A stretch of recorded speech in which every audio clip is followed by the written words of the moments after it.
Ari, I have said Nebraska gets bowl eligible this weekend. I've said it's not a curse. I've said the Corn Huskers figure it out and they beat Wisconsin, but the only way they're going to do that is Dylan Raiola having a big game.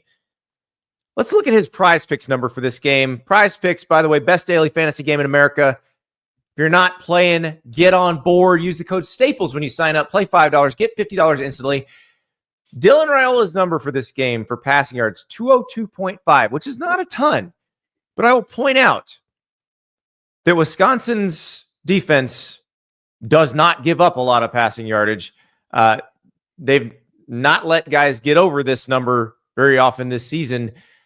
The most they've given up, they've only given up 300 yards once, and that was to USC.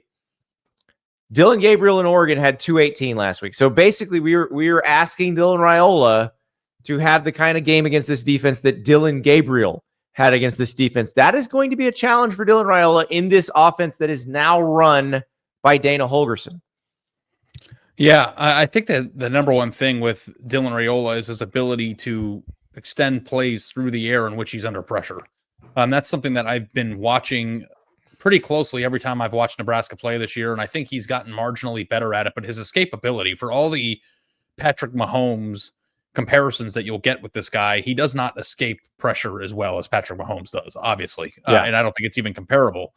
And that makes me key in on these numbers a little bit, because it's not just rushing yards, it's whether or not you can keep plays alive when there's things downfield with people in your face. And, Wisconsin did a pretty good job of getting after the quarterback last week against Oregon, but their quarterback was very elusive and can extend plays a lot better than Raiola can. So will people get open is one thing, but will Dylan Raiola be able to hang in there under pressure and still, make plays is the number one thing to watch out for. And here, if you're thinking less than on this one, let me give you some other numbers, because when Wisconsin plays a team that is struggling to throw the ball, the numbers get ugly. Iowa now beat Wisconsin. They were running the ball really well. I don't know that Nebraska can run the ball the way Iowa did, but Iowa threw for 93 yards on 7 of 10 passing.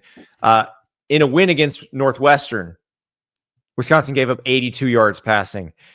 In a win against Purdue, they gave up 117. In a win against Rutgers, they gave up 103. And Rutgers only completed 37.5% of the passes. So Ethan Kaliak-Manis got tortured by this defense.